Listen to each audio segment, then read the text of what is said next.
is the Fade 5 Podcast with Brad Evans and Nate Lundy.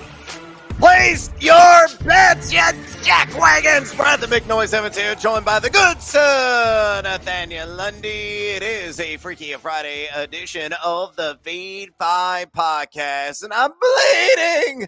Medic! Help!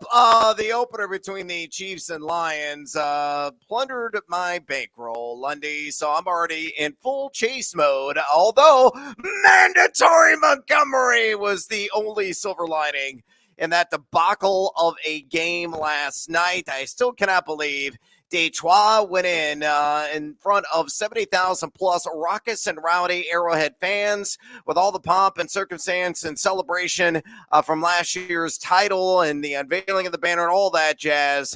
And the Chiefs really stunk up the joy, and it was quite remarkable. They need Travis Kelce back in a hellified hurry because Kadarius Toney has no place right now being on an NFL roster, along with many of those wide receivers. But I digress. Screw the senior circuit here for a moment. Let's make some college cash, my friend. My University of Illinois Fighting Illini in action tonight against the Kansas Jayhawks. I am going to refrain from taking a wager in that game, but eyeing the rest of the slate on Saturday. What stands out to you, my amigo? Oh, so you're not going to let me take KU -3 because that's what I'm doing. I'm not touching it. I'm taking KU -3, man. I'll go ahead. I'm going to give you two plays here off the top as we do some college cash. Right. If you're listening to this on Friday, take KU, lay the points, lay the 3. You're fighting Illini, and I use the word fighting with air quotes. You gave up 28 points to Toledo. Well, okay? Toledo's good. Toledo's a really good team. Put some respect on Toledo's name, but continue. But hold on a minute. Your squad was supposed to be this good defensive stalwart. Yeah, and you gave up 28 points to Toledo. I have a feeling KU, first of all, the team total for KU is at 30.5, and I'm not so sure I'm not taking the over on that too. But I'm going to lay the 3 points with KU. But let me give you a fun one for college cash for Saturday, Brad. I think this is hilarious. And this is sort of the, I don't know, every now and then you and I can find bets where we just go, oh, this is fun. Let's just have a good time with it. Brad, Ball State is taking on Georgia tomorrow. And, you know, it's the Bulldogs. And that's a damn good football team, right? The team total for Ball State is over under 3.5. That's it. And I'll tell you what, I say I'm going to go, this is nuts. I'm going to take the over. I'm going to say that Ball State can manage to get a touchdown on the board. It might be with 30 seconds to go in the fourth quarter. But I'm going to play the over on the team total of 3.5. Now, DK's got it juiced up a bit. It's -130 because there's other people that are as psychotic as I am that want to play this. But I am actually going to play the over on the team total. I'm going to say that the Bulldogs kind of back off towards the end, and they're like, yeah, go ahead, score, do whatever you want. With the all-freshman team likely going to be on the field at that juncture. So why the hell not ball out with your balls out on the Fighting Football Cardinals, as David Letterman used to call them, pride of Ball State University there in Muncie, Indiana. I am going to give you a little early bonus time. Yes, I do have a little bit of action on the Fighting Illini and Kansas Jayhawks game, but it's in the player props market, Lundy.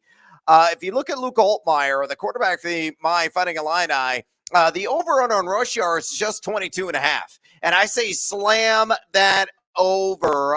It is -110 right now at BetMGM. If you have college player props available in your market, not every state has that, but Altmaier ran for a 69. Nice. Yards last week against those.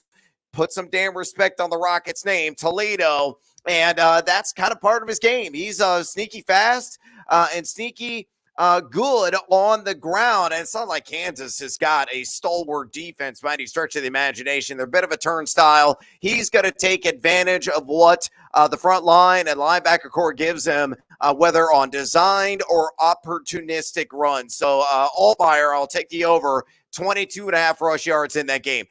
My main college cash is NC State. Oh, on the Wolfpack. I'm going to take the points, a plus 7.5 against the Notre Dame Fighting Irish. And the reason why is this. Yes, Notre Dame is a public favorite. Everybody and their great grandmother right now on the Golden Domers, and it's understandable. I mean, they've outscored the first two opponents 98-6. That was Navy and Tennessee State. But the level of competition really ratchets up here because the Wolfpack has an outstanding defense. They saw on a display last week in their win against UConn and taking that 24-14. Remember last year, they were number 35 in the country in rush EPA defense and number 19 and pass EPA defense. And I think that's starting to carry over. They got a lot of experience in the front line and especially in that secondary. So I think they're going to, keep Notre Dame somewhat honest. I'm picking them to win straight up, but they do have a couple of days of extra rest. And I think they're going to keep this one nice and snug. So they will cover. And Captain Hook could come into play here. Give me NC State plus 7.5 against Notre Dame. With those bets on the board, please, gambling gods, be kind to thee. Let's get after it with another edition of the Fade 5. Number 5. All right, let's first and foremost go with a juicy anytime touchdown prop, and I am going to throw a little action down on Anthony Richardson, the former Florida Gators standout, to score an anytime touchdown in his regular season debut for the Indianapolis Colts against those Jacksonville Jaguars. Look at that juice, plus 230, best odds right now, available at Caesars Sportsbook. Here are your running backs. They're going to see some action more than likely for the Colts.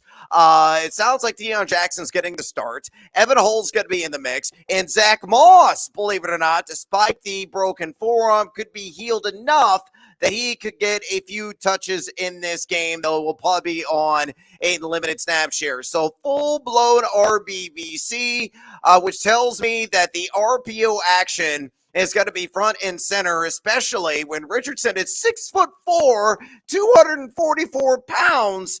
The guy was a running beast at the collegiate level, and he didn't play in some low-level conference. He played in the damn SEC, again with Florida there in Gainesville, and I think you're going to see him call his own number early and often in this one. Jacksonville, according to my buddy Mike Clay at ESPN, ranks number 21 in terms of their interior line coming into this season, and that defense projected to be a bottom 10 unit in its entirety. Remember last year, they gave up the Jaguars the third most rush yards to the quarterback position, surrendering 27.6.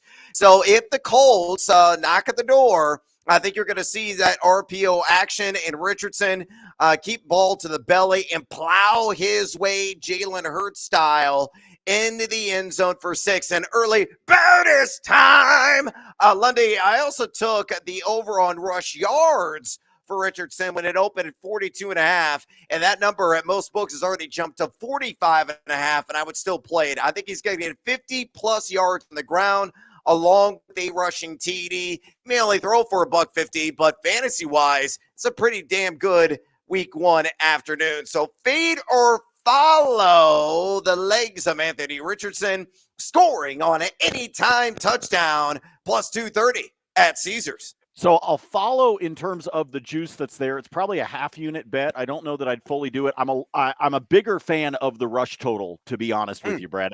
Of the two that you've given out, excuse me, I'd rather play the over on the rush total.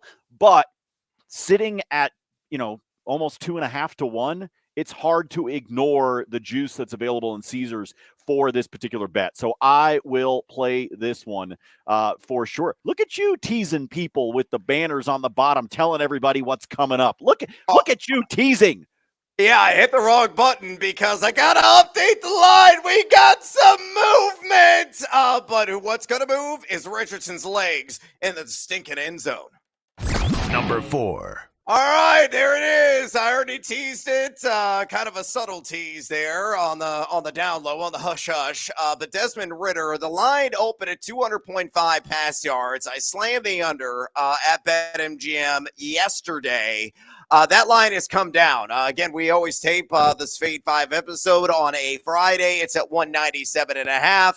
Still at BetMGM, and that is the highest line in the industry. So if you are with me on this under for the Atlanta Falcons quarterback, I'd say go to BetMGM right now and play it at that minus 115. Some of the other books have this as low as 180.5. And honestly, I think it's where the line should be. And I would still play the under because I think he winds up between 170 and 175 rush yards or pass yards, I should say, in this game.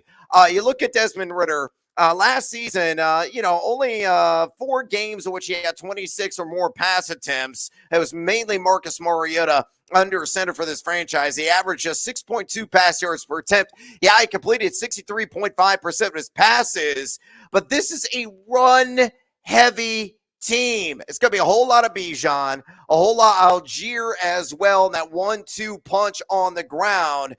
Don't believe me? Well, look at the numbers from a season ago. The coaching staff still intact. Atlanta had the second lowest pass percentage, only calling some of those airborne plays 44.7% of the time a year ago. So it's all about grounding and pounding. They got a top 5 offensive line, in my opinion.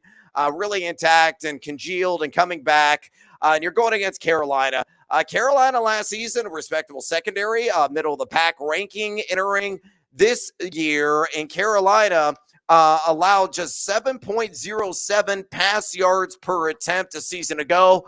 Marcus Mariota was the Atlanta quarterback in the pair of matchups against the Panthers last year. He soared over this in one game, going for 253, but went well under in the other one at 186. I think it's going to be more of the latter than the former for Desmond Ridder. Give me the under 197.5 pass yards against the Panthers, minus 115 at BetMGM. Lundy, pay to follow. I like this one, but tell you what, let's go ahead and correlate it together because I just pulled this one up and I like the fact that the juice is only at a minus 105. So I'm going to tie another one in here. Give me the under on his pass attempts, which sits at 27.5, because I'm with you. This is going to be a ground game. This is going to be a ground team. So in addition to the under on his passing yards, yes, I liked it better when it was up at 2 bills and it was up at 200 just because you get that cushion. But let me go ahead and correlate with this one because he sits at 27.5 pass attempts. That's at DraftKings. That's what I pulled up here while you were talking. And it's actually juiced to the over. I'm going the other direction. Give me the minus 105 on the under 27.5 pass attempts. Brad, I think he's going to finish the game right around 23 or 24. I don't even think this is going to be a sweat in the fourth quarter. I think they are going to continuously hand the ball off as much as they possibly can, and they're not going to try to put too much on Ridder here in game one. Oh, Ridder me this, Ridder me that. I think he is going to make my wallet fat. Bet on the under. Number 3. All right, numero trace here on the Fade 5 countdown today. A rub-a-dub-dub, hop aboard the old Chubb Club. And I'm going to grind on a brass pole in regards to Nick Chubb and the over 12.5 receiving yards against the rival Bengals. They're in the intrastate battle to lead off here week 1 for the Cleveland Browns. Minus 115 on that Chubb prop, available at DraftKings. And I think Chubb's role as a pass catcher is really going to ramp up this year. Remember, no Kareem Hunt, still a free agent on the open market, probably gets signed at some point here during the regular season. But Chubb last year, number 32, that's it, among running backs in target share percentage, and number 28 in a route run percentage. I think those numbers are going to climb. I think he's going to be top 15 in both of those, assuming he plays a full slate of games. They only averaged 12.8 routes run per contest a season ago. I think it's going to be more around 15 to 17 in that category this year. He averaged respectable 8.9 yards per catch season ago. And also against the Bengals in a pair of matchups, he was under in one game, only had one catch for 3 yards, but over in another one, he had 3 for 20. Cincinnati did allow 4.4 receptions and 30.8 receiving yards per game to the running back position. So pulling it all together, rub-a-dub-dub, get that bottle service behind the velvet rope at the Chubb Club. Give me the over 2.5 receiving yards against Cincy, minus 115 at DraftKings. Lundy, fade or follow. Bottle service is so overrated at the club. All right. It's expensive. There is absolutely no reason for you to be spending $300 for a bottle of Sky vodka. Okay. Let's hold on a minute here. Why in the world would you be dropping that kind of coin just to get a bottle? You can take a walk a block and a half off the strip into, and I'm talking dive territory because Brad and I have been there together. Yeah. Go to the liquor store and find yourself a bottle of Sky, and you're probably going to spend $19 on it. Skip what you get in the club. That said, let's get Nick Chubb to cash us a ticket. Brad is already chasing after what happened in Thursday Night Football. So, folks, everything you hear, and by the way, so am I because Sky Moore sucks. But take everything we've got here with a grain of salt, okay? Because Thursday Night Football really, really killed us. And look, as a Broncos fan, I'm perfectly happy to watch the Chiefs party get pissed on by the Detroit Lions. But be careful with some of these bets because Brad is already on tilt and we're only one game into the season. Oh, leading, tilting. Get me right, please. Nick Chubb. Number 2. All right, numero dos here on the Fade 5 podcast. One of the most interesting bets that I have come across in the player props market here, NFL Week 1, is Jamal Williams for an anytime touchdown against the Tennessee Titans, plus 150. Yeah, baby. Let's get seduced by that juice at BetMGM. Why is this muy interesante? Well, if you search out at some of the other books, it is a very wide juice disparity right now on this wager. MGM, best odds in the business at plus 150. FanDuel, the worst odds in the business, and that number, minus 140. Cray. Take advantage of that very juicy number available at BetMGM. Why? Alvin Kamara, not going to play, suspended. Kendre Miller, we'll see if he goes, but probably going to be on a snap count because of his injuries, and he's been practicing very sparingly this week, which means Williams is going to be the main man. And if this offense can move the ball down the field, and it'll probably be able to do so vertically, anywhere close to the end zone, Williams is a bloodhound. He's got to sniff the chalk. He's got to find it, and he's got to splash 6 because he did that so often last year as a member of the Green Bay Packers. 14 of his 17 touchdowns, Lundy, that he scored came inside the 4-yard line. So he is the definition of a goal line gremlin, and somebody can certainly get it done.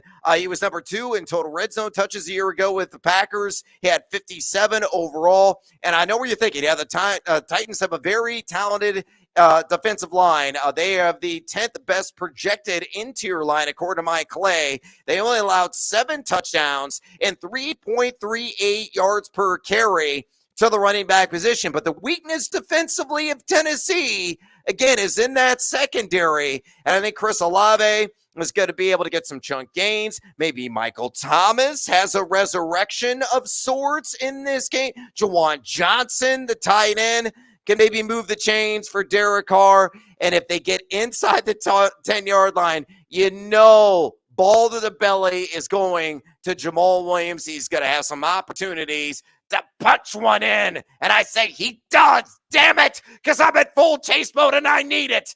Jamal Williams, anytime touchdown against the Titans, plus 150 at BetMGM. Lundy, Fade or follow.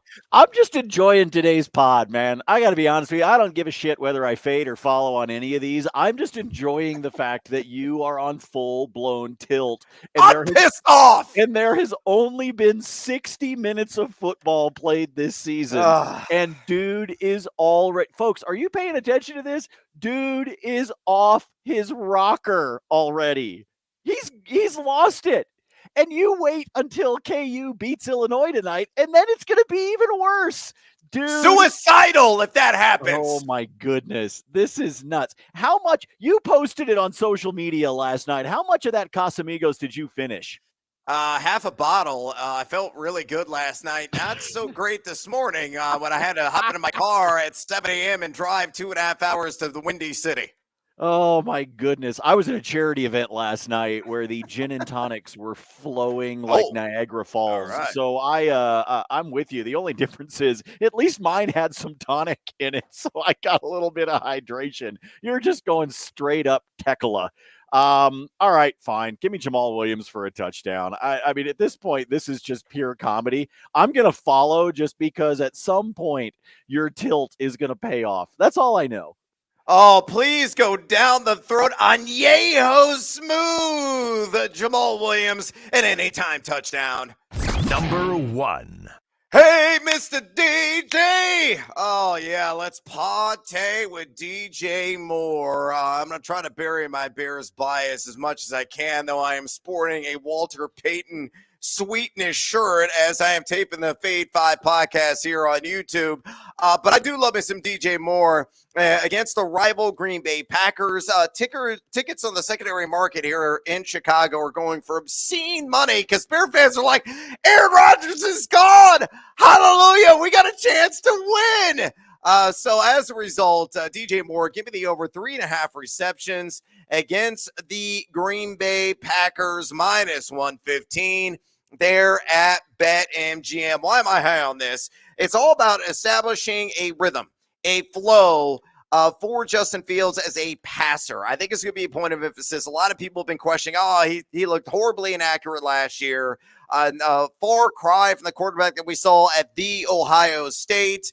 A lot of people doubting him, questioning him. And I think first play of the game will be some kind of design screen, kind of what we saw in the preseason, to none other than DJ freaking Moore. So you could get one catch straight away on the Bears' first offensive possession in this contest. And I just need in 3 more after that to cash this over.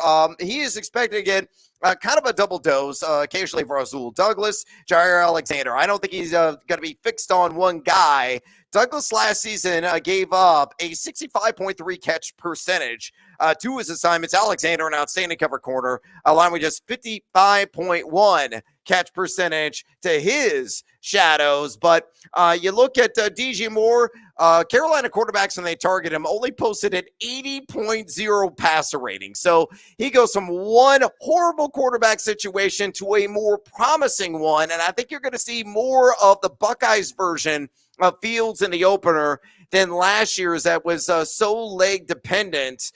Fields, number 27 overall in terms of attempts.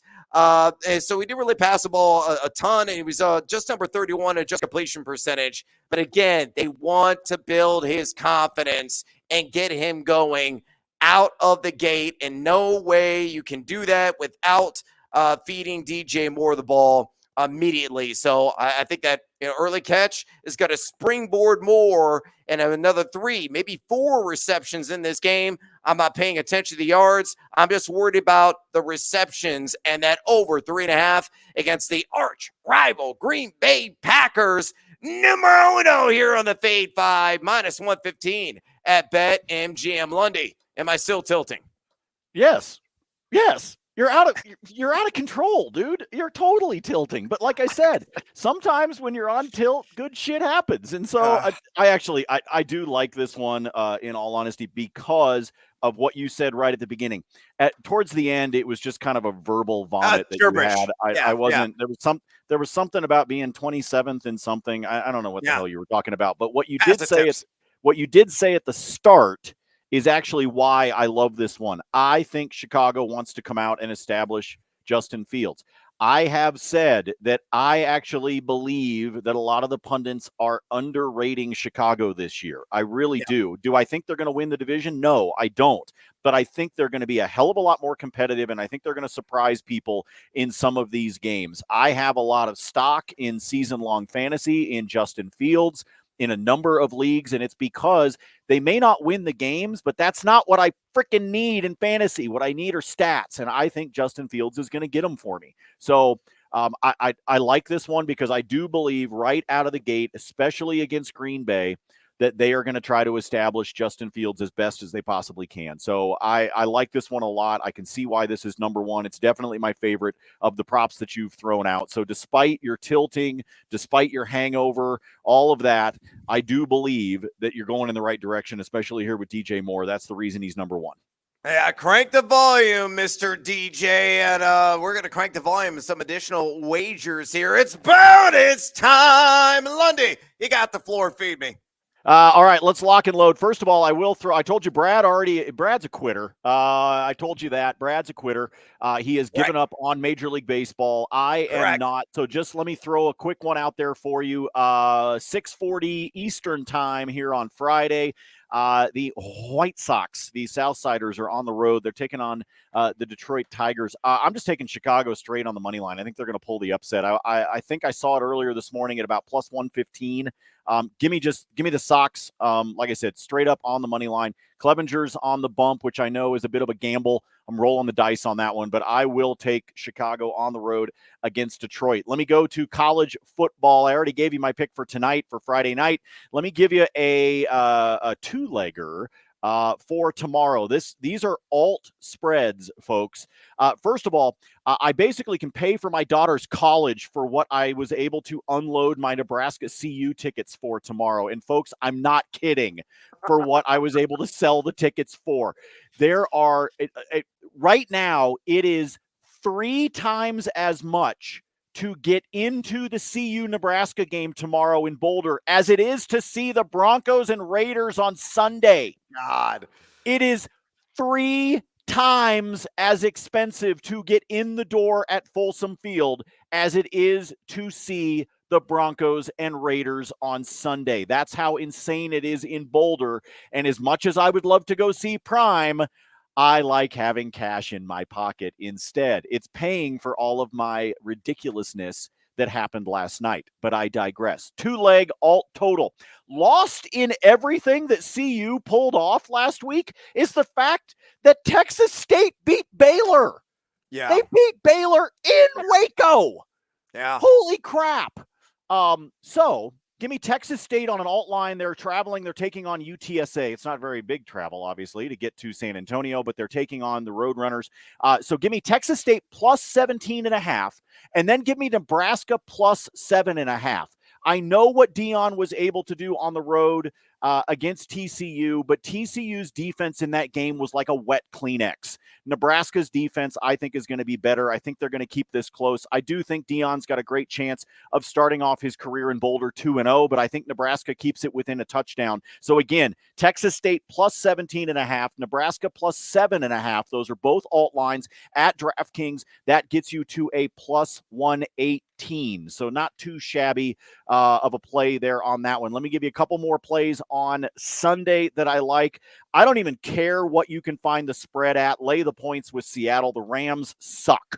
Okay, the Rams are a problem right now, and I will happily lay the points. I've pretty much seen it between 4.5, 5.5. It's bounced around. I will lay the points. I think Seattle wins by at least a touchdown. And then, Brad, we were talking about Atlanta, and we were talking about Desmond Ridder. If you're going to do that, Bijan Robinson, all right? Ooh. His rush attempts number opened at 13.5. It has jumped.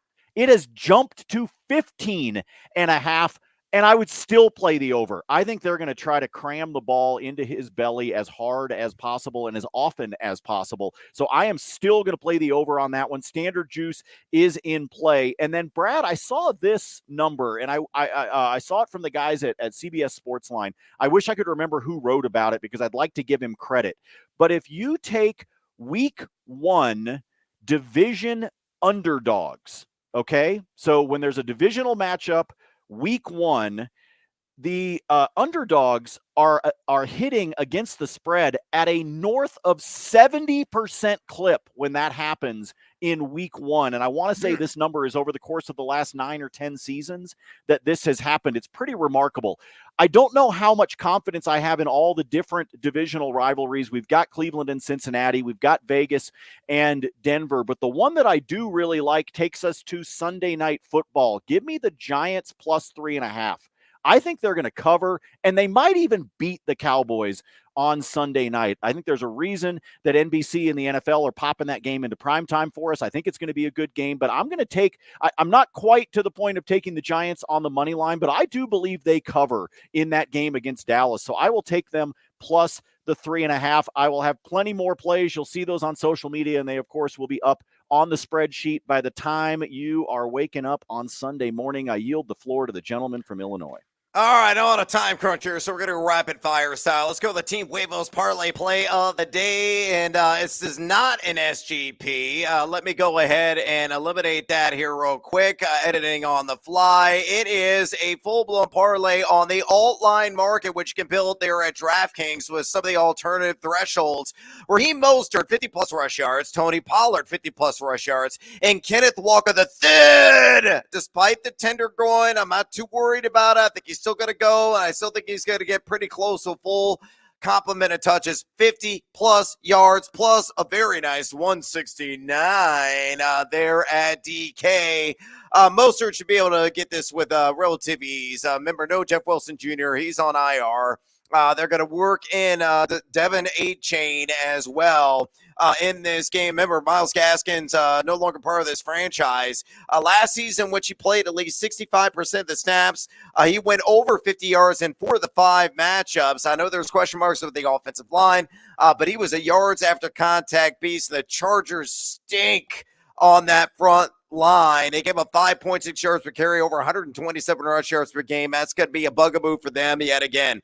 Pollard, I think, will soar past this. He's going to get 70% of the opportunity share on Sunday night against the G-Men. He did this, I believe, in both games against New York last year. And the Giants, I believe, are going to have a bottom half interior line. So another guy who was a yards after contact monster, missed tackle machine, he will pile up the yards in the ground. Really, the X factor is with Kenneth Walker III. Should be a positive game script against the Rammies. Going to be working in some sort of concert with Zach Charbonnet, the rookie at UCLA. But Walker, a guy who in his own right was a yak beast, compiling 3.16 in that category, number 10 in missed tackles forced as well, and went for at least 50-plus in 9 of 16 games in LA last year, 4.25 yards per carry allowed to the running back position. So there's your Team Huevos parlay play of the day. Elsewhere in bonus time, Lundy, I got to get some action on Nebraska, Colorado, because it's the highest handle, no matter if you're talking about pro or college football in the known universe. Here's how I'm going to play it on the SGP. Give me the Buffs on the money line. I agree. Taking Nebraska up is probably the smart move, but Colorado, I still think, wins this game. I can't fade Prime after doubting him last week, so hopefully he's not going to piss on my parade. And I'm going to take the over on an alt total of 48.5. I think defense at times in this game will be at a premium, especially when Colorado is trying to wrap dudes up. So Matt Rule has got to really spread it out, and I think Nebraska's offense will show up in some capacity. So the over hits on that alt line, 48.5. Colorado on the money line. Put those two together on SGP at BetMGM plus 115. Elsewhere in the NFL, rapid fire, 3 more player props that I'm digging in on. Number 1, Geno Smith over 1.5 passing touchdowns at minus 140 against those Rammies. I love that. I know they're just a little bit higher there. If you want to parlay with some, I totally get it. But he did throw for at least 2 or more touchdowns in 13, 18 games last year. Number 10 in red zone attempts. And number 17, middle of the pack there in red zone completion percentage. But this is an exposable secondary projected to be the worst in the National Football League. And Smith and Jigba is going to play in this game to go along with the usual suspects there that are catching passes in Tyler Lockett and DK Metcalf. So I think Geno's got to throw for at least 2 TDs. Also in the Dallas Giants game, I like the over on CD Lamb receiving yards, 71.5. That's a minus 115 at a variety of books. A guy that primarily plays in the slot for the Cowboys. He had the 6th most slot snaps in the league last year. He was number 8 in route win percentage, number 6 in yards per route run. Going to get a lot of Adoree Jackson in the slot. Now, Jackson was good in the 8 games that he played last year, giving up just an 85.3 pass rate in his assignments, but Lamb went for 87 and 106 in a pair of matchups against the G-men. He will sail past the 71.5 yards needed. And then finally, Lundy, I don't care what the line is on Cortland Sutton receiving yards. It's not been posted yet. I'm taking the over. Jerry Jeudy's iffy. He could play, but he could play some limited snaps. And Cortland Sutton is going to get a lot of the former Fighting Illini, Nate Hobbs, who last season is a member of the Las Vegas Raiders, a 108.1 passer rating allowed, and a 70.0 flat catch percentage he surrendered. So I know a lot of those unrealized air yards, Sutton was number 17 in that category, could become realized out of the gate as him and Russell Wilson instantly connect with that long drink of water that Sutton is at 6'3". I don't care what the receiving yards number is. I think it's going to be 75 plus in the opener against the rival Raiders. All right, on this longer edition, a bonus time edition of the Fade 5 podcast, that is a wrap. Do us a favor, would you kindly, if you enjoy this broadcast, drop us a little bit of a thumbs up, buddy. Yeah, man, on our YouTube channel. Also, rate and review us in traditional podcast forms wherever you are consuming and downloading this show. Also, fade or follow us on the X or the Twitter at Nate Lundy. All his free spreadsheet picks there. I have like 40 tickets open because, again, I'm in full chase mode at Noisy Huevos. For the wonderful and incomparable Nate Lundy, I'm Brad Evans. As always, until next time, feed or follow. That is up to you. ILL! Don't suck.